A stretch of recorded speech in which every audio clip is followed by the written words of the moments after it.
we present My Favorite Husband, starring Lucille Ball with Richard Denny.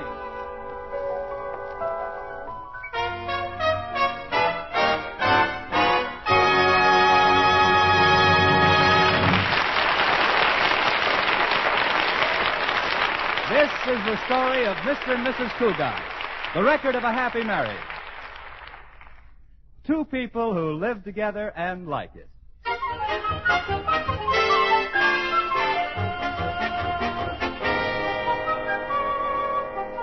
The comfortable front bedroom of the comfortable suburban home of the Cugats doesn't look very comfortable this morning. Articles of clothing are strewn about the floor and across the bed. George hurriedly plows through the debris getting dressed, while Liz tries to cram all of their things into 3 suitcases. Liz, dear, what's all this stuff you're packing? We're only spending the weekend at your mother's, not the whole summer. Well, I'm only taking the bare necessities. Slacks, sunsuit, a few dresses, shoes, cosmetics, hose, undies. Well, what have you packed for me? Your toothbrush and trunks.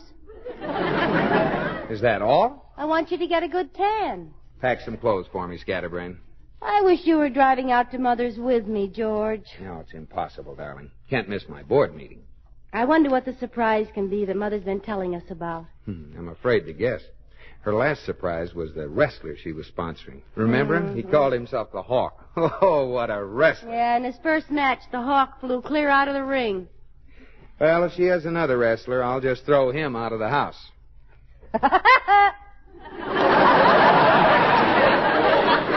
Woody? Evidently, you've never heard of Gorgeous George. You are gorgeous, George. Finish your packing. Where's my new bathing suit? I can't find it. Your new bathing suit? Well, maybe a moth had a spare second and ate it. Here it is, and it isn't that skimpy. It's shameful. You're too prudish. You're too nudish. You should see Alice Sturm's bathing suit. She got arrested at the beach. Must be pretty bad. Oh, it was. But they couldn't prosecute. Why not? No evidence. Which nightgown should I take? My canary yellow or my parrot green? What about your goose chartreuse? Well, gotta run now, honey. See you tonight. Drive carefully. George Cugat, don't you criticize my driving. I'm a good driver. Sure, honey. You've never driven up a telephone pole. Of course not. Anyway, not to the top. Ha ha, very funny. I read in a magazine the more accidents were caused by men than by women. Yeah? When did you read that? The other day while I was driving downtown.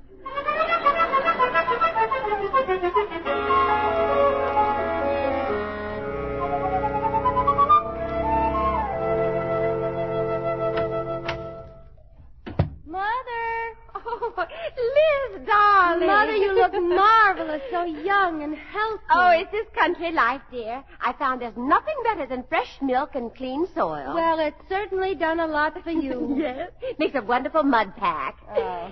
Where's George? Well, he had to attend a board of directors meeting. He'll be up later. Oh, they're having them during the day now. That's nice.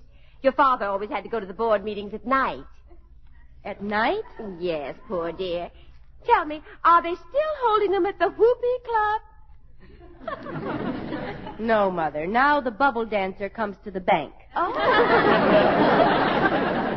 Mom, what's this big surprise of yours? I've been wondering about it all the way up here. Oh, well, see if you can guess. Well, some of the things you do, Mother, I'm almost afraid to guess. Oh. Let's see now. Pole vaulting? No. Motorcycle hill climbing? No. Skywriting? Oh, no, you're way off. Well, I'll have to think of something a little more sensible. But this is very sensible. Chickasaw Indian tap dancing. Oh, Liz, really, Chickasaw Indian tap dancing. Oh, I wonder if they teach that at Arthur Murray's. Now, we're not talking about Arthur Murray. What's your surprise? Well, you'd better sit down. I don't need to sit down. What is it? I'm going to get married. I see you decided to sit down. I always do when my knees buckle. You seem so surprised, dear. I suppose you thought that I was too old to get a husband. I thought no such thing. You're very beautiful. Oh, I do have a few wrinkles, though. Of course, just on the outside. That's right, Mother. And they're just happy little crow's feet. Oh, I know you're going to love your new father, Liz. Well, tell me all about him. Who is he? Where'd you meet him? What's he like? Well, his name is Daniel Carson, and I met him in Houston. Oh, he's a real Texan, Liz. He's just like Gary Cooper. Not quite that tall, of course, and a little older, and he wears bifocals. Oh, but he's just like Gary Cooper. Well, they're both men. Well, he sounds grand, darling. How'd you meet him? I was walking past the theater, and as he rushed up to buy his ticket, he knocked me down. He was in quite a hurry. It was a Randolph Scott picture. He really did sweep you off your feet. Skinned both my elbows. He apologized, and he asked me to see the picture with him. But, of course, a young girl couldn't accept an invitation from a man she didn't know. Of course not. But I'm not a young girl, so I accepted. Mother, do you suppose this man could be after your money? Not that you aren't beautiful. Oh, no, dear. He's quite wealthy himself. He owns several oil fields. Oh, he has a huge ranch, factories, and... Oh, dear. What's wrong, Mother? You don't suppose I'm after his money, do you? See now. You were in Houston last April. Have you been engaged all this time without telling us? Oh, no, dear. Dan and I have been corresponding, and it just happened. He asked me in his last letter. What'd he say? Dan isn't a man of many words, dear. Well, here's his letter. You read it. My dear Louise, howdy. Love, Dan. P.S. Will you marry me? Oh, I've read it over and over again. I almost know it by heart. Oh, you know, he's coming in on the 5 o'clock train, Liz. And I've made all the arrangements for the church. Now, just a minute, Mother. Before you go any further, I think we'd better have a little talk. A talk? Well, what about, dear? Well, Mother, you're getting married, and I think there are a few things that you should know. Oh, Liz, dear, Liz. Don't you remember 10 years ago when you were going to get married? Didn't I take you into the parlor for a little talk? Yes. Well, I haven't forgotten any of the things you told me. Dear, I thought little Susan Palmer could be the flower girl, and maybe George could be the best man. Oh. Why, Liz, dear, what's wrong? I'm just so happy for you. Well, then why are you crying? Well, you cried when I married George. Well, that was different, dear. Oh, Mother. My little mother. Oh, Liz, darling. Please don't cry. Oh, Mother, I can't help it. You'll understand someday when you have one of your own.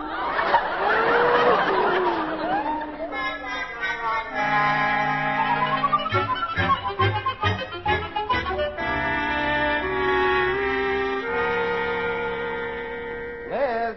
In here, George. Oh, hello, honey. Kiss. Come on, give me a kiss. Kiss. I want a kiss. Give me a kiss. What's the matter? I never board a train when it's moving. Well, it's standing in the station now, ready for refiring. Nut. Okay, conductor? Mm-hmm. Steam's way up. Careful you don't burst your boiler.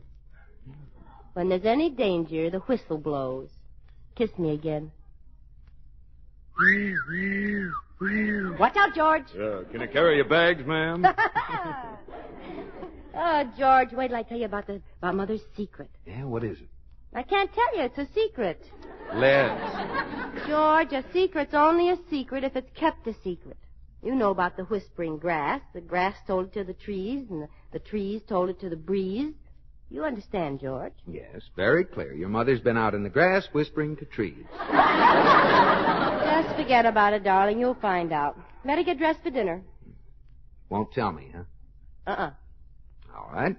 You have your secrets. I have mine. I just thought of something. Oh, what are you laughing about? Nothing, but if you're going crazy, I want to go with you. I'm not going crazy, Liz. I was just thinking about the time I took Myra Ponsonby on the hayride. You've always wanted to hear what happened. You're not going to get me to tell you Mother's secret that way. No, of course not. Forget it, dear. You think you're pretty sly. Who cares what happened when you went on the hayride with Myra? What could happen on a hayride?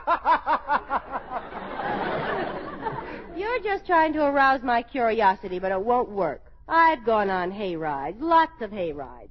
They were all in the spirit of good fun. We'd go down some dark, lonely country road, stop the wagon. Some of the couples would go blackberry picking. We'd just sit there in the hay and... George Cugat, what happened on that hayride? It's a secret, remember? The grass? The heck with the grass. What about the hay? Well, you tell me your secret, and I'll tell you my secret. All right, Mother's getting married. Now what... George, what happened? I bit the stem off my pipe. Your mother's what? Getting married. Now what happened on the hayride? Oh, Jimmy Paterno dropped his cigar, and we had a weenie bake instead. Now, Liz, now what's this business about your mother getting married? Well, we're going to meet her fiancé tonight. Mother met him in April. They've been corresponding, and in his last letter, he proposed. Where'd your mother meet him? In Houston, in front of a theater. You mean he picked her up? He knocked her down first. Now hurry and get dressed, George. We want to look nice when we meet him. All right, but I wish your mother had consulted me first. I might have refused his proposal. I should hope so. You're already married.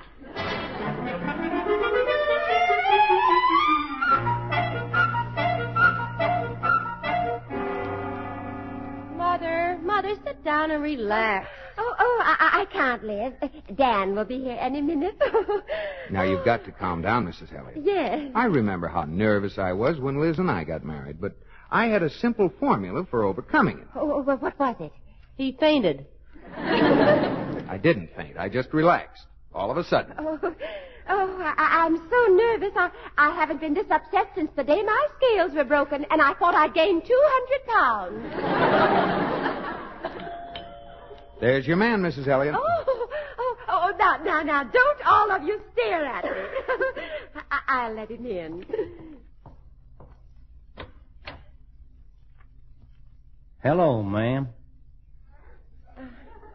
Hello, Dan. Will you come in? Reckon I will. Are you embarrassed, Dan? Nope. Well, reckon I'll be going now. Dan, you just arrived.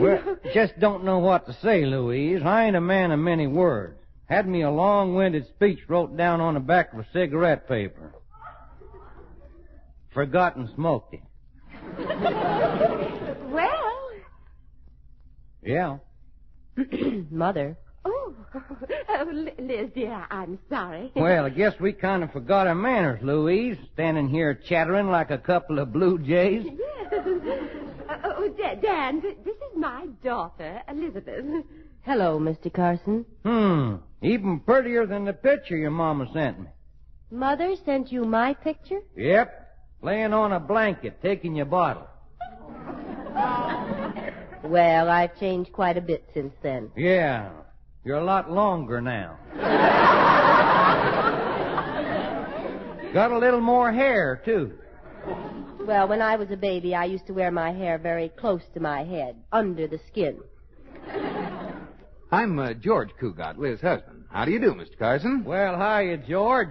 Say, I like the way you shake hands. Real tight, like you mean it. Oh, you have quite a grip yourself. Yeah, I hate wishy-washy shakes. Like to feel a friendship there. Ain't never forgot Herb Jackson, the friendliest feller I ever met. Broke 7 bones in my hand. We'll be having dinner in a moment, Dan. Would you care to go upstairs and wash? No. Took care of it before I left Houston. Well, I'd better wash. I've never been to Houston. I got a little surprise for you, Louise. Oh, a surprise, Dan. Well, what is it? Oh, it's coming later. I guess I'm ready for Chuck now. Chuck, Mr. Carson? Yeah, that's what we call dinner in Texas, Lizzie. What about late at night when you go down to the icebox and sneak a snack? What do you call that? Snuff.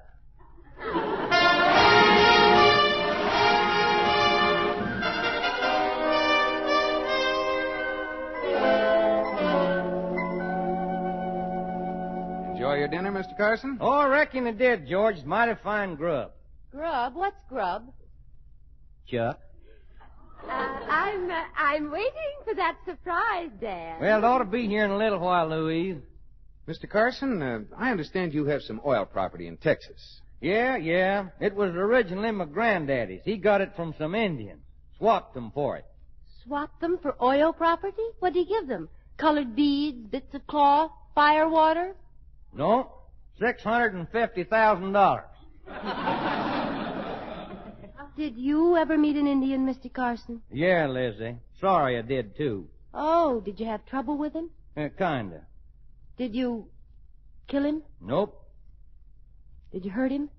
Kinda. With a gun? Nope. Backed over him in a gas station. Mr. Carson, I understand along with your oil properties, you have quite a ranch, too. Oh, yeah. Got me a nice big ranch. Ain't it, Louise? It's really tremendous. What do you call your ranch, Mr. Carson? Dallas. What about my surprise, Dad? Well, it ought to be here any minute, Louise. Let's see. Well, this is sure going to be a fine wedding. A pretty bride. And you'll be a rather handsome groom yourself, Dan. Well, I went to a lot of trouble for the ceremony. Spent all day yesterday at the chiropractor's having my legs straightened out. You should have kept your pants on. They're still bow-legged. Tell me, do you have a horse, Mr. Carson? Oh, now there's something that I like to talk about. You bet I got me a horse. His name is Shotgun.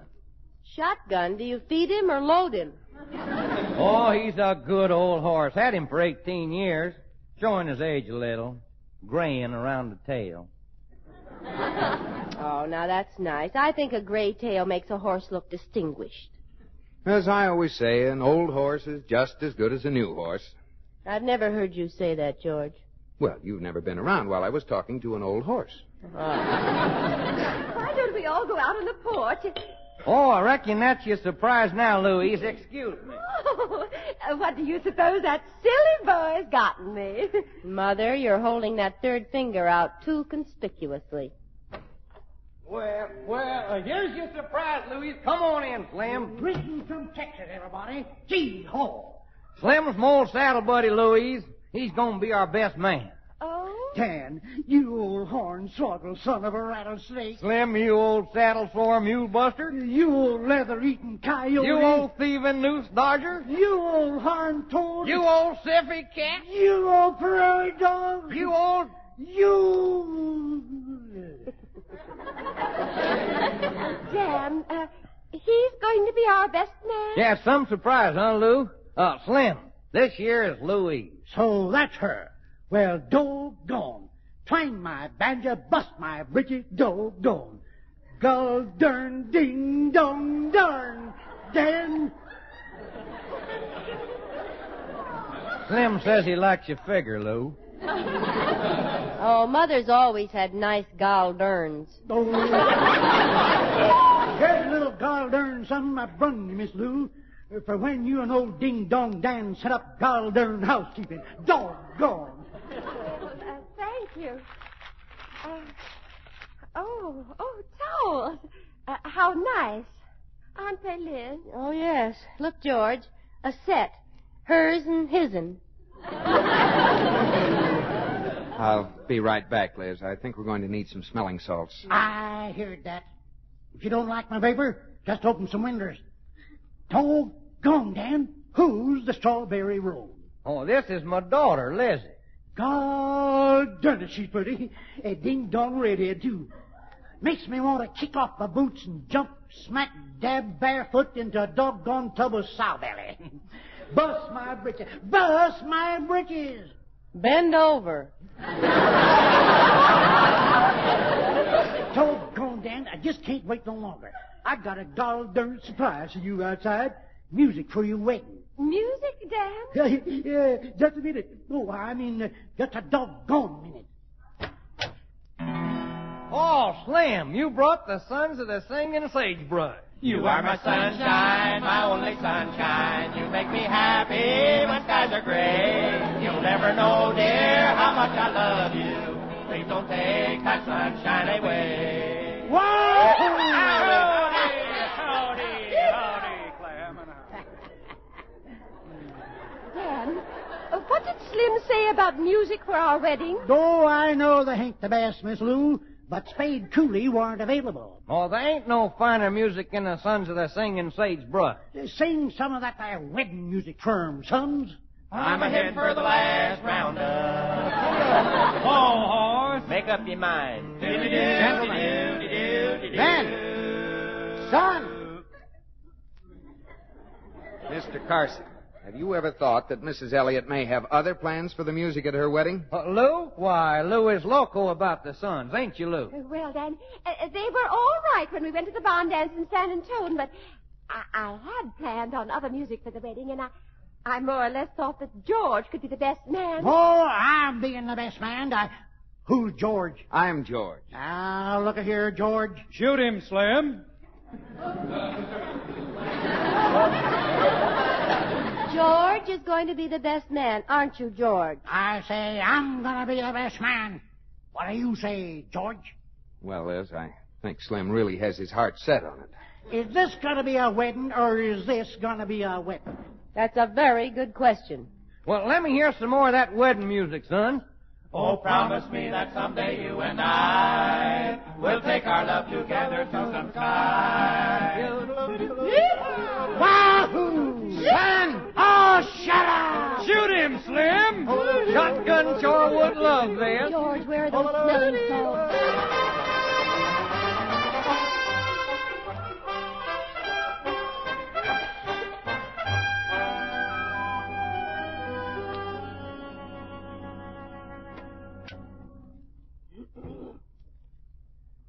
How's your mother, dear?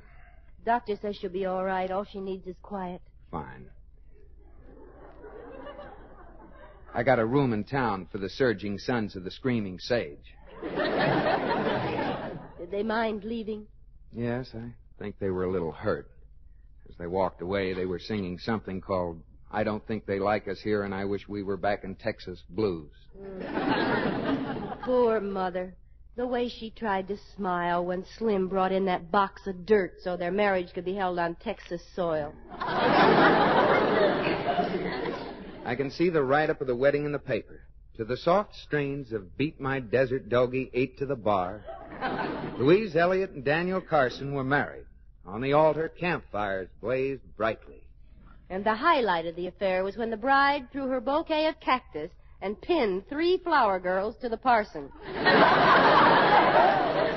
I won't let your mother go through with it, Liz. Well, Mother confided in me, George. She doesn't want to go through with it. She doesn't? No. But unless Mr. Carson leaves, she'll have to marry him. Oh, fine. Well, what could possibly make Mr. Carson leave? Who is it? It's me. It's Dan. Well, speak of the Carson. Hello, Liz. George. Why, Mr. Carson, you look so sad. Well, I can't help it, Lizzie. It's a terrible thing that's happened. Terrible thing. Oh, Mother's going to be all right, Mr. Carson. Don't worry. It ain't your mother. Shotgun's down with a hoof and mouth disease. Shotgun? You're more worried about your horse than Mrs. Elliott? Well, I reckon I'd be pretty worried about her, too, if she had hoof and mouth disease. Poor old Shotgun. I just got a phone call about him from a Western Union office. I got to go to Shotgun. You aren't leaving? Yeah, reckon so. But I'll always remember Louise. I'm going to keep the picture I got of her. And I'd be obliged if she'd keep my box of dirt. Well, I'm sure she will, Mr. Carson. Well, goodbye, Liz. Bye, George. Goodbye, Mr. Carson. Don't bother to shake. I'll just slam the door on my hand. Goodbye, and I hope Shotgun gets his hoof out of his mouth.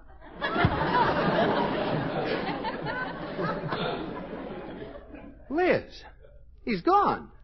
And Mother has a box of dirt. What'll she do with it? Oh, it'll make nice Christmas presents for people who don't have dirt. Darling, he's gone, but let's not make light of it. He was a nice old guy. Yeah. You don't have anything against him, do you? Why, certainly not, George. I hope his horse will be all right. Be a shame if Shotgun popped off before he got back. Liz, I can't get over the coincidence of this thing. Here we're sitting in our room, and you're saying how nice it would be if Mr. Carson left. In walks Mr. Carson. Had a phone call from Western Union, and he's leaving. Positively amazing.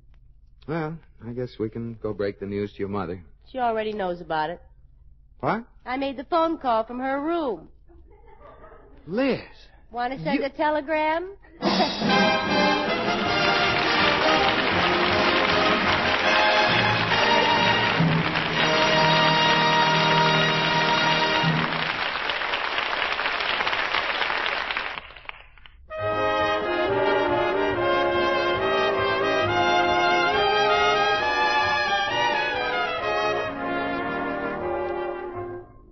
George, are you asleep? No, dear. I can't sleep. Why not? I keep lying here waiting for you to say, George, are you asleep? Do you love me, George? Madly. Would you swim oceans to be at my side? I'd swim oceans to be at your side. Would you climb mountains to be at my side? I'd climb mountains to be at your side. Would you get up and get me a glass of water? No. Why not? I'm pooped from climbing those mountains and swimming those oceans.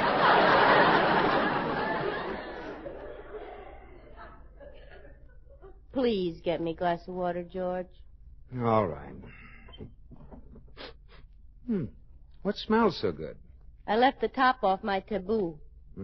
I thought it was night-blooming jasmine. Why does jasmine only bloom at night? Oh, they have a very strong union. I love you, George. I love you, too. Remember, I want cold water. That's the left faucet. Yes, Liz, the left faucet. Oh, George, I've changed my mind. I'd like a Coke instead. Okay. Which faucet is the Coke? Oh, never mind. You'd have to go downstairs. I don't want you to leave me. I'll take water. Here you are, darling. Thanks, little cuddle puddle. You're welcome, little drip. Good night, honey. Good night, dear. What's the matter, Liz? You got a feather leak in your pillow? No. I was just thinking that I'm pretty clever. Today I figured out a way to make someone not marry someone. And if I wanted to, I could scheme a way to make someone marry someone. You really think you could? Mm-hmm. I did it once. You schemed a way to make someone marry someone? Yes. Who? Good night, George.